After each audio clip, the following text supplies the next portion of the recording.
Hi guys, आपका स्वागत है आपके अपने show MKJ talks for investment इन हिंदी में। कैसे हैं आप बेटा? आपको सबसे पहले नए साल की ढेरों शुभकामनाएं। जिस तरह के दिखते हमने परेशानियां 2020 में देखी, मेरी प्रभु से प्रार्थना है कि इस तरह की कोई भी समस्या का सामना हम लोगों को 2021 में ना करना पड़े। 2021 बिल्कुल साफ सुथरा अच्छा ईयर निकलना चाहिए। हालांकि ज़्यादा प्रॉब्लम कोरोना के चलते ही थी, अगर अदरवाइज शेयर बाज़ार की बात करें तो अच्छा खासा मुनाफा हम लोगों ने कमाया है 2020 में। मेरा ख्याल, मेरा तो आज तक का हाईएस्ट प्रॉफिट रहा 2020 में। ऑल्दो मैं नीचे के रेटों पे नहीं खरीद पाया, मैं 7,500 के लेवल पे नहीं खरीद पाया, लेकिन उसका कंपनसेशन मैंने कर लिया। तो ये सच्चाई भी है, इससे एक सबक भी मिलता है कि ज़रूरी नहीं है कि हम लोएस्ट रेट पे शेयरों को खरीद पाएँ। जब खरीदें अच्छे रेट पे खरीदें, बढ़ती मार्केट में खरीदें तो मुनाफा बनेगा। ये सारी साइकोलॉजी का गेम है। अगर आप डिटेल में इस साइकोलॉजी के बारे में जानना चाहें तो कमेंट करिएगा, मैं इसके लिए एक अलग वीडियो लेके आऊँगा। तो आइए अब अपना कार्यक्रम शुरू करते हैं, शेयर बाजार की कहानी MKJ की ज़ुबानी। और आज हम चर्चा करेंगे भाई ये IPO की लिस्टिंग का माजरा क्या है। ये जो IPO की लिस्टिंग होती है ये बड़ी अजीब, बड़ी खतरनाक, बड़ी बेदर्द होती है। मैं आपको समझाता हूँ कैसे। मैं 3 IPO आपके सामने बात करूंगा। पहला है बर्गर किंग। बर्गर किंग आपको याद हो नीचे के लेवल पे खुलता है और जहां खुलता है वहां से बहुत ऊपर चला जाता है, बहुत ज्यादा ऊपर भी चला जाता है, आपको याद होगा। पर उसमें लोगों को बड़ा दिक्कत होती है। लोग कहते हैं यार हम खरीद नहीं पाए, बड़े अफसोस होते हैं। सब कहते हैं यार शुरू में ही खरीद लेते अच्छा था। ये उनके दिमाग में घर जाता है कि यार देखो, जिस दिन बर्गर किंग बंद हुआ उसके अगले दिन तो अपर फ्रीज 2 दिन लगता रहा। यार अच्छे शेयरों को छोड़ना नहीं चाहिए, यार गलती हो गई, यार लिस्टिंग के दिन ही खरीद लेते। तो यानी हमारे छोटे छोटे रिटेल निवेशकों ने अपना मन क्या बना लिया, यार शेयर अच्छा होगा तो लिस्टिंग के डे जरूर खरीद लेंगे, यार बाद में बढ़ जाता है, बाद में अपर फ्रीज लग जाता है। अब आप देखिए, उसके बाद मिसेस बेक्टर फूड स्पेशलिटी का IPO आता है। वहां बिल्कुल रिवर्स खुलता है, उससे बहुत ऊंचा चला जाता है, ऊंचे के ऊपर रेट पे लोग फंस जाते हैं। उसके बाद लगातार आज भी देख लीजिए नीचे की तरफ जा रहा है। ऑल्दो फर्स्ट डे इतना नीचे नहीं गया था, फर्स्ट डे ऊपर था, लेकिन सेकंड थर्ड डे नीचे चला गया। अब लोगों को लगता है कि नहीं यार, हम बस सबक लेने की लोग कोशिश कर रहे हैं निवेशक, यार ऐसा है पहले दिन खरीद के ना बाद में बेच देना चाहिए। शुरू में खरीद लो, बाद में बेच दो, क्योंकि बेक्टर किंग भी पहले दिन तो शुरू में बाद में बहुत तेज हो गया था, अगले दिन गिरना शुरू हुआ था ना। तो देखो क्या गड़बड़ी है, यहाँ फंस गए लोग। बर्गर किंग में नियम बनाया था कि फर्स्ट डे खरीदेंगे, तो जिसने भी वेक्टर किंग में फर्स्ट डे अगर लास्ट आवर्स में खरीदा वो मर गया, क्योंकि बाकी सेकंड थर्ड दिन से लगातार गिर रहा है। उससे लोगों ने क्या निष्कर्ष निकाला कि भाई फर्स्ट डे भी शुरू में खरीदेंगे, ये निष्कर्ष निकाला। अब देखिए आज लिस्टिंग होती है आपके प्यारे एंथनी वेस्ट IPO की। देखिए आप इसका स्क्रीन, गजब की बात होती है।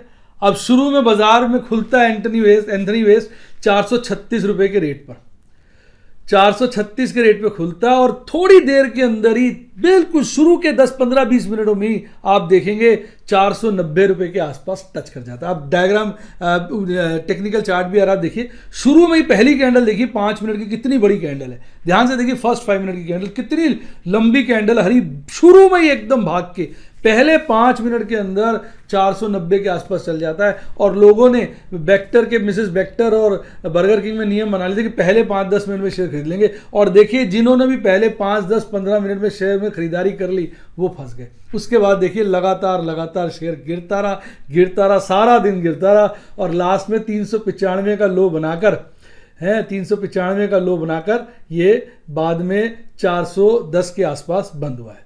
टू बी वेरी प्रिसाइज 407 पर ये क्लोज होता है। तो देखिए तीनों IPO की लिस्टिंग में हेर बदल। पहला IPO बर्गर किंग, पहले दिन बंदा खुलता है, उसके बाद बढ़ता जाता है, सारा दिन बढ़ता है, लास्ट में बहुत हाई बंद होता है और अगले 2 दिन लगातार अपर फ्रीज। नियम ये निकला भाई पहले दिन खरीद लो, सेकंड थर्ड डे माल नहीं खरीदा जाता। फिर आती है मिसेस बेक्टर आईपीओ की लिस्टिंग। पहले दिन खुलता है और चढ़ता जाता है, लोग आखिर तक खरीदते रहते हैं और अगले दिन से गिरना शुरू हो जाता है। फ्रीज मारो गोली, गिरना शुरू हो जाता है। अब जो पहले दिन हायर लेवल में फंस गए वो फंस गए। अब लोगों ने नियम बनाया कि भाई हम पहले दिन का मतलब नहीं बाद में खरीदना, शुरू में खरीदेंगे। फिर होती है एंटनी वेस्ट आईपीओ की लिस्टिंग। लोग शुरू के 10 मिनट में शेयर खरीद लेते हैं, शुरू के 10 मिनट में शेयर गोली की तरह ऊपर लिस्ट होता है, उसके बाद गिरता जाता है।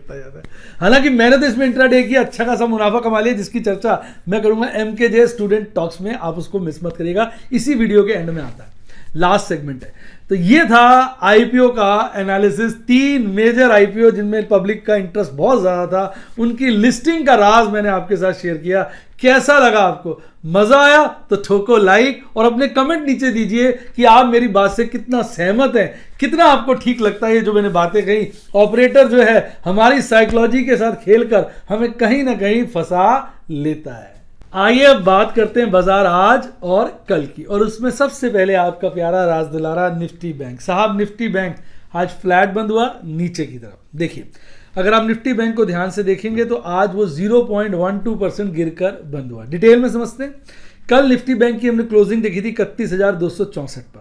आज एक गैप अप ओपनिंग के साथ 31,300 के आसपास खुलता है। खुलते के साथ ही भागना शुरू कर देता है, एक पीक बना लेता है 31,384 का, यानी 31,300 के आसपास खुलता है, 31,400 का पीक बनाता है, लगभग 100 पॉइंट ऊपर। अंदाजे से बता रहा हूं ताकि बातें अच्छे से समझ में आए। साहब उसके बाद फिर गिरता है, फिर चढ़ता है, फिर गिरता है, फिर चढ़ता है, और लास्ट पीरियड में तो इतनी तेजी से गिरता है कि एक बॉटम बना लेता है 31,188 का, लगभग 31,200 का बॉटम बनाकर उसी के आसपास बंद हो जाता है। To be precise 31,225, 31,225। कल के मुकाबले 0.12% गिरकर 38 गिरकर लालियाली में आपको हल्की सी छोटी सी जीभ दिखाता हुआ आपका Nifty bank tata bye bye कर जाता है। आइए इसके कंपोनेंट की बात करते हैं। टोटल साहब 12 कंपोनेंट है, 12 आइटम्स है इसके अंदर, 12 शेयर्स हैं। 8 हरियाली में थे, 4 लालियाली में थे। सबसे ज़्यादा हरियाली देखने को मिली आपको पीएनबी बैंक में, followed by bank of Baroda, और सबसे ज़्यादा गिरावट आईसीआईसी बैंक में देखने को मिली, जिसमें आज हमने काम किया था। तो कहने का तात्पर्य यह है कि निफ्टी बैंक में आज ज़्यादातर शेयर ग्रीन में थे और कम शेयर लालियाली में थे, और तेजी वाला शेयर बहुत ज़्यादा तेज थे। अगर 3% से ज़्यादा की तेजी की बात करें तो पीएनबी में 5.5% के आसपास और बैंक ऑफ बड़ौदा में लगभग 5% के आसपास तेजी थी। गिरावट वाले शेयरों में इतनी ज़्यादा गिरावट नहीं थी, क्योंकि सबसे ज़्यादा आईसीआईसी बैंक गिरा था, वो भी 1.5% के लपेटे में। यानी ओवरऑल ऐसा लग रहा है निफ्टी बैंक के शेयर गिरना पसंद नहीं कर रहे हैं, पर फिर भी प्रेशर के मारे हल्का फुल्का गिर रहे हैं, और जो शेयर गिरे थे उनका वेट ज़्यादा है, जिसके चलते इंडेक्स लालियाली में बंद हुआ।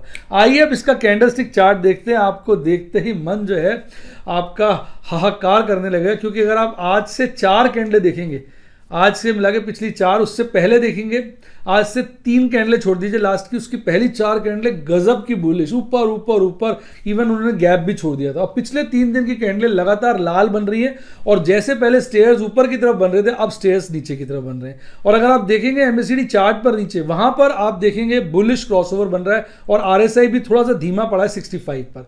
कैंडल की लोकेशन अभी भी बहुत स्ट्रांग है, क्योंकि कैंडल अगर आप देखेंगे upper half of Bollinger band है, और 200 डेज और 50 डेज ईएम में से तो खासी ऊंची है। लेकिन अगर 3 दिनों की कैंडल देखेंगे तो कहीं ना कहीं ऐसा लग रहा है कि बैंक निफ्टी थक गया है। उसके दिल से एक ही आवाज आ रही है, यार बस करो, कितना दौड़ाओगे, अब थोड़ा मुझे रेस्ट करने दो, गिरने तो दो, थोड़ी देर लेटने तो दो भाई, लोगों को भी थोड़ा सा मौका मिलेगा, मेरे बच्चों को मौका भी तो दो। ऐसा निफ्टी बैंक लग रहा है, मुझे कह रहा है। बाकी ऑपरेटर की सारी गेम है साहब, देखते हैं क्या होता है। आपका क्या विचार है, आपको क्या लग रहा है आने वाले वक्त में निफ्टी बैंक अब गिरेगा या फिर बिना रुके भागेगा? अपना बहुमूल्य विचार जरूर आप नीचे कमेंट में दें। आइए बात करते हैं देश की आन बान शान और हमारी जान निफ्टी 50 की। देखिए कल भी यही हुआ, आज भी यही हुआ। कल और आज दोनों दिन निफ्टी बैंक लालियाली में बंद हुआ, पर निफ्टी 50 हरियाली में बंद हुआ। आज भी देखेंगे निफ्टी 50 ठीक ठाक सी बढ़त के साथ बंद हुआ है, 0.26% बढ़कर बंद हुआ है। और आज भी निफ्टी 50 ने लाइफ टाइम हाई नया बनाया है, जिसके चलते अगर आप देखेंगे, अगर डिटेल में हम जाएं, पिछली क्लोजिंग निफ्टी 50 की थी 13,981 की, आज एक गैप अप ओपनिंग करता है 13,996 की। खुलने के बाद ही जो है एकदम भागता है और ऊपर जाता जाता है, जाता जाता है, जाता जाता है, बीच में गिरता है, फिर चढ़ता है, लास्ट के क्षणों में एक लाइफ टाइम हाई बनाता है 14,049 का, 14,049। उसके बाद धड़ाम से गिरता है और एक बॉटम, कई जगह इसे आप देखेंगे 3-4 जगह लग रहा है इसने बॉटम बनाया। एग्जैक्टली किस पॉइंट पे बॉटम बनाया कहना मुश्किल है चार्ट देख के, पर आज का जो बॉटम बनता है 13,991, मुझे लगता है ये बॉटम शुरू में ही बन गया था, बिल्कुल शुरुआत में, और काफ़ी सारा जो प्रॉफिट इसने लिया था उसने इसको ऑल्दो लूज कर दिया था। वैसे आज आप देखेंगे ज़्यादा फ्लक्चुएशन नहीं थी, चार्ट में आपको लग रहा है बड़ी उठा पटक है, पर रेंज बहुत छोटी थी, मुश्किल से 60 पॉइंट के दायरे में आज आपका निफ्टी 50 घूमता रहा, और उसमें भी 36-37 पॉइंट चढ़कर 0.26% बढ़कर निफ्टी 50 आपको मुस्कुराता हुआ, स्माइल देता हुआ टाटा बाय बाय कर जाता है। अब बात करते हैं टॉप के और बॉटम के शेयरों की।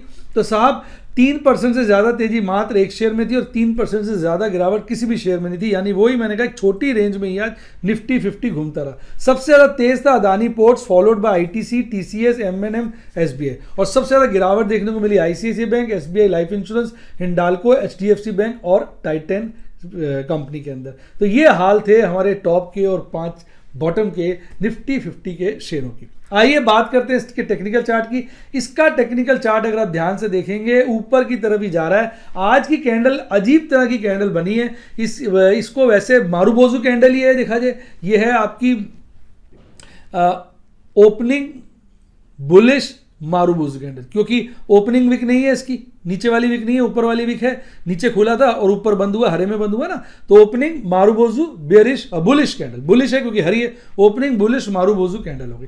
पर इसमें कमी क्या है कि जो मारूबोजू कैंडल होती है उसकी स्ट्रॉन्ग बॉडी होती है और ऊपर की विक छोटी होती है। अब इसकी ऊपर की विक बड़ी है और बॉडी नीचे की छोटी है, तो ये अब बॉडी इतनी भी छोटी नहीं है कि इसको हम वो कह पाए। दूसरी कैंडल होती है ना आपकी ग्रेवस्टोन डोजी, उसमें क्या होता है बॉडी नीचे की बड़ी पतली होती है, पर इसकी नीचे की बॉडी भी देखेंगे और दिनों से भी देख लीजिए थिक बॉडी है, इतनी पतली बॉडी नहीं है, और उस मुकाबले विक भी जो है बहुत लंबी नहीं है। तो एक अजीब सी कैंडल है जो विरोधाभास दे रही है, यानी बुलिश मारूबोजू और आपका ग्रेवस्टोन डोजी के बीच की कैंडल है, यानी हमें गुमराह कर रही है, हमें पता ही नहीं चल पा रहा कैंडल किस प्रकार की है।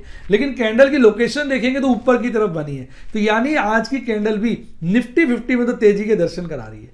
ऊपर बोलिंजर बैंड के पास है, 200 डेज और 50 डे में से खासी ऊपर है, और नीचे भी आप देखेंगे जो बुलिश क्रॉसओवर सा बनता हुआ नजर आ रहा है, और आरएसआई बहुत मजबूत है 73। तो यानी निफ्टी 50 का चार्ट तो खुल के मोटा मोटा यही कह रहा है कि भाई मैं थोड़ा सोच में जरूर डूबा हूं, यानी मैं भाग भाग के थक गया हूं, लेकिन अभी ऐसा मेरा कोई विचार नहीं है कि मैं गिरूं।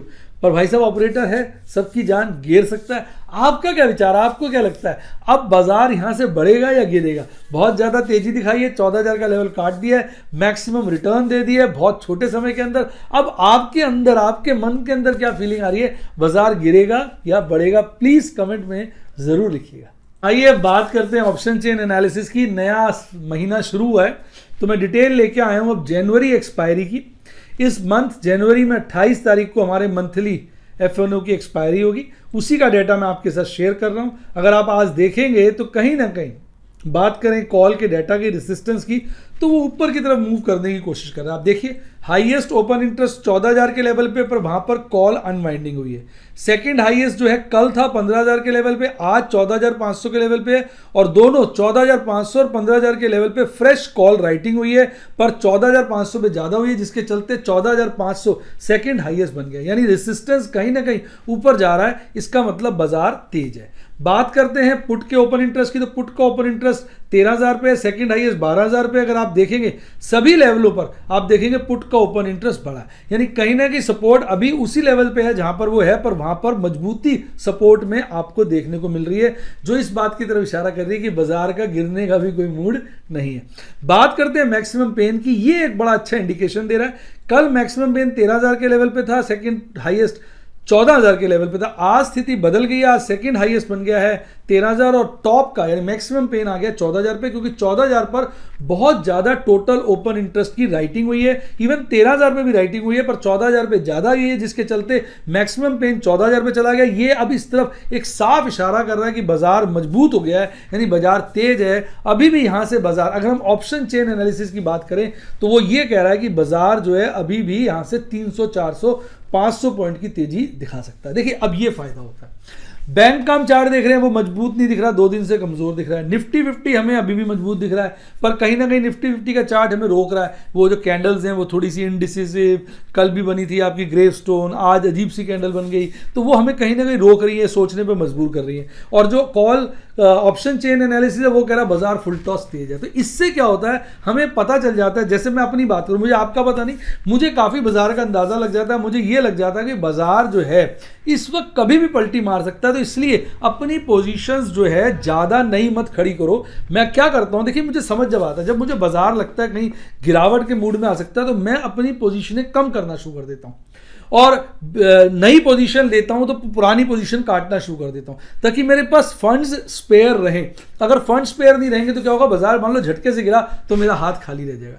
पिछली बार याद है, एक बार सोमवार को गिरावट हुई थी, तब मेरा टोटल फंड्स ब्लॉक हो गए थे। ऑल दो उस दिन भी मैंने 7-8-9 ट्रेड ले लिए थे, पर उसके बाद पैसे खत्म हो गए क्योंकि मेरे पैसे आईपीओ में फंसे हुए थे। फिर वहां से मैंने लर्निंग ली। तो लर्निंग शेयर बाजार में आप कितने भी पुराने हो जाए, रोज मिलेगी। बस आप सीखने वाला आदमी चाहिए, बाजार सिखाने के लिए तो हमें ऑलवेज रेडी है। तो ये था आज के ऑप्शन चेन एनालिसिस, और मेरे को तो इससे काफी सारे अच्छे इंडिकेशन मिले। आपको इन टेक्निकल एनालिसिस से कितना फायदा होता है, कमेंट बॉक्स में जरूर लिखिएगा। आइए अब बात करते हैं आपके प्यारे राज दुलारे एफआईज डीआईज की। भाई साहब, बड़े दिनों के बाद डीआईज अपना आज थोड़ा सा माल खरीदा है। कहने का तात्पर्य है कि अभी तक लगातार क्या होता है, एफआईज खरीदी जा, डीआईज बेची जा। लेकिन आज बड़े दिनों के बाद एफआईज ने भी माल खरीदा और डीआईज ने भी नेट में माल खरीदा। आइए देखते हैं। देखिए एफआईज की बात करें तो कल उन्होंने 1135 करोड़ की नेट खरीदारी की थी, और आज भी अच्छी खासी 506 की नेट खरीदारी करी। पर अपने डीआई जो लगातार इतने समय से बेच रहे थे, कल उन्होंने 257 करोड़ की नेट बिकवाली करी। पर आज बड़े दिनों के बाद लगभग 70 करोड़ 69.4 करोड़ की जो है नेट खरीदारी करी। ऐसा लगा अब ये डीआईज भी माल खरीदने पे आतुर हो चुके हैं। अब बात करें अगर हम दोनों भाइयों के जोड़ का, तो कल और आज दोनों दिन नेट खरीदारी निकल के आई। कल बड़ी खरीदारी थी लगभग 877 यानी 877 करोड़ की, और आज 575 करोड़ की नेट खरीदारी निकल गई। अब अगर ये दोनों भाई मिलकर माल खरीदेंगे तो बाजार में तेजी तो आ ही जाएगी। आइए बात करते हैं आपके फेवरेट सेक्शन की, और वो क्या है, एमकेजे स्टूडेंट टॉक्स। साहब बहुत ज़्यादा ज़बरदस्त आज भी ट्रेड की हमने। हम बात करें गोल्ड एंड सफायर की, तो उसमें मैंने 8 ट्रेड की। मैंने गोल्ड में एक नया पर्क ऐड कर दिया है कि जब भी कोई आईपीओ लिस्ट होगा उस दिन मैं उसकी इंट्राडे ट्रेडिंग करूंगा, जिसके चलते मैंने काफ़ी फंड्स अरेंज किए हैं आईपीओ में अप्लाई करने के लिए। मैं सोच रहा हूँ आईपीओ में एक बहुत बड़ी एप्लीकेशन लगाऊं ताकि चंद शेयर तो मेरे हाथ आएँ, ताकि मेरा उसमें इंटरेस्ट जागे, और मैं आपके मेरे स्पेशली गोल्ड स्टूडेंट्स के लिए इंट्राडे करके दिखाऊं किसके अंदर, आपके आईपीओ लिस्टिंग के अंदर। क्योंकि पहले दिन दूसरे दिन बहुत ज़्यादा उठापटक होती है आईपीओ की। और आज आपको जान के हर्षोल्लास होगा, जो मैंने इंट्राडे ट्रेड ढेर सारे किए थे, टोटल 8 ट्रेड्स थे, जिसको मिला के नेट आप कह सकते हो 4 बार मैंने खरीद बेच करी, 4 फुल कंप्लीट इंट्राडे करे, जिसके चलते 2218 का प्रॉफिट कमाया। मैं आपको दिखाऊंगा। एमरेल्ड और सफायर के लिए मैंने 3 ट्रेड किए, 1 परचेज किया और 1 प्रॉफिट बुकिंग करी। और अगर हम बात करें प्लैटिनम और रूबी के लिए, तो मैंने वहां 5 ट्रेड की और 5 में मैंने स्क्वायर ऑफ किया। जैसा मैंने आपको बताया, कल भी कैंडल को देख के मैं थोड़ा सा चकोचौंध था, तो मैं आज सेफली काम कर रहा था। मैंने पुट बेचने की कोशिश करी, पर मैंने पुटों को अच्छे रेट पे बेचना चाहा, औने पौने दाम पर नहीं बेचना चाहा, जिसके चलते मेरी आज कोई भी नेक्स्ट नई पोजीशन नहीं बनी, बल्कि पुरानी पोजीशन स्क्वायर ऑफ होगी और मैंने एक अच्छा मुनाफा वसूली करी। टोटल प्रॉफिट मेरा आज का 40,000 निकल के आया। आइए मैं आपको दर्शन करा देता हूं किस तरह से मैंने ये प्रॉफिट कमाया। सबसे पहले देखिए, इंडसइंड बैंक में मैंने आज स्क्वायर ऑफ किया, 900 की पुट थी और उसमें 9,720 का बढ़िया मुनाफा कमाया। ये मैंने कल ही शायद इसको बेचा था, कल या परसों, और आज स्क्वायर ऑफ कर लिया। मन्नापुरम जिसको बेचे हुए मुझे कुछ दिन हो गए थे, आज मैंने उसको स्क्वायर ऑफ किया, उसमें भी 10,800 का बहुत बेहतरीन प्रॉफिट कमाया। रिलायंस जनवरी की 1600 की पुट मैंने काफी समय से बेच रखी थी, अब काफी नीचे के रेटों पे आ गई थी, 3 रुपये 40 पैसे पे मैंने आज इसको स्क्वायर ऑफ किया। ऑल दो इसका भाव बाद में 1 रुपये और गिर गया था, पर मैंने स्क्वायर ऑफ करके 5,400 रुपये प्रभु के आशीर्वाद से कमा लिए। कॉलगेट की मैंने पुट काफी समय हो गया था बेचा हुआ था, आज इसका रेट ठीक ठाक सा गिर गया था और मुझे आज से 50% प्रॉफिट हो रहा था, तो मैंने इसको भी स्क्वायर ऑफ किया जिसमें लगभग मैंने 7,000 का प्रॉफिट कमाया। भारती में मैं एक बड़ा एग्रेसिव ट्रेड करता हूं पुट के अंदर, current market price at the money पुट्टों को खरीदता बेचता रहता हूं, जिसके चलते मैं थोड़े से मार्जिन पे डिफरेंस पे स्क्वायर ऑफ कर देता हूं। आज भी मैंने इसमें 4,072 का प्रॉफिट कमाया। हिंदुस्तान यूनिलीवर में मैंने एक इंट्राडे ट्रेड किया, आपके सामने आगे करा मात्र 50 में, मैंने और 50 शेयर खरीदने में लिखवाए हुए थे पर बाजार गिरा नहीं तो मुझे 50 शेयर हाथ में आए, पर कोई बात नहीं, मैंने 2383 पे खरीदे और 2394 पे बेच दिए। लगभग इसके अंदर मुझे 560 रुपए का मुनाफा हुआ। और इसके अलावा जो आपका एंटनी वेस्ट है, जिसका मैंने आईपीओ में आज काफी सारे इंट्राडे ट्रेड किए, आपके सामने आ गया, जीरो पोजीशन दिखा रहे हैं, मतलब जितने खरीदे थे आज सारे के सारे बेच दीजिए और उस दौरान मुझे टोटल 2215 का प्रॉफिट हुआ। अब अगर ये सारा प्रॉफिट जोड़ लेंगे तो एग्जैक्टली 39,700 के आसपास आ जाता है। राउंड में आप कह सकते हैं 40,000 का प्रॉफिट प्रभु के आशीर्वाद से, आपकी शुभकामनाओं से हुआ। आपको अच्छे ट्रेड दिखाने की वजह से, अपनी पूरी जान लगाने की वजह से, आपकी शुभकामनाओं की वजह से और सबसे बड़ी बात प्रभु के आशीर्वाद की वजह से हर रोज मुनाफे में निकलता हूं। और मुझे आपकी गुड विशेष चाहिए और मेरी गुड विशेष आपके लिए कि आप और मैं मिलकर बहुत अच्छा प्रॉफिट कमाएं। प्रभु का आशीर्वाद हमें मिलता रहे, हम आगे बढ़ते रहें। मजा आया है तो साहब ठोक दीजिए लाइक और मेरे चैनल को सब्सक्राइब करिए। और अगर आप भी स्टूडेंट बनना चाहते हैं तो सब्सक्राइब के साथ ध्यान से देखिए, ज्वाइन का बटन आ रहा है, आपने करना क्या है, उस ज्वाइन के बटन को ठोकना है। सारे यूट्यूब के स्टूडेंट प्लान आ जाएंगे। टॉप का प्लान प्लैटिनम है, उसको ज्वाइन करिए, बाकी सभी प्लान्स में कुछ ना कुछ है। ज्यादा बच्चों को प्लैटिनम पसंद आता है, आप उसको ज्वाइन कर सकते हैं। इसके अलावा अगर आप मेरे व्हाट्सएप के स्टूडेंट बनना चाहें तो आपको बता देता हूं, नंबर 7011-323-077 7011-323-077 डिस्क्रिप्शन बॉक्स में भी दिया हुआ है। मेरी टीम को कॉल और व्हाट्सएप करिए, वो आपको मेरा स्टूडेंट बनने में मदद करेगी। इसके अलावा बेटा एक अच्छा डीमैट अकाउंट बहुत जरूरी है। अगर आपके पास अच्छा डीमैट अकाउंट नहीं है तो मजा नहीं आएगा, आपके खर्चे बहुत हो जाएंगे। अच्छे डीमैट अकाउंट का लिंक मैंने डिस्क्रिप्शन बॉक्स में दिया है, उसी से ज्वाइन करिए। प्रभु ने चाहा तो आपकी भी जो है कहते हैं ना नोट छापने की फैक्ट्री लग जाएगी। इसके अलावा अच्छी किताबें पढ़नी हो तो लिंक डिस्क्रिप्शन बॉक्स में। और सबसे जरूरी बात ये आ गया, आपका प्यारा राज दुलारा मेरा टेलीग्राम चैनल का दृश्य और इसका लिंक डिस्क्रिप्शन बॉक्स में है। ये बहुत सारे लोगों ने फेक चैनल बनाए हुए, फेक चैनल में मत जाइए। वहां मैं कोई टिप नहीं देता हूं, बेहतरीन नॉलेज देता हूं, आपको सक्षम बनाता हूं ताकि आप जीवन में आगे बढ़े, तरक्की करें, होनहार इन्वेस्टर बनकर आप सामने आए। इसी के साथ साथ bye, God bless you, happy investing और आप स्टॉक मार्केट के बेताज बादशाह बने।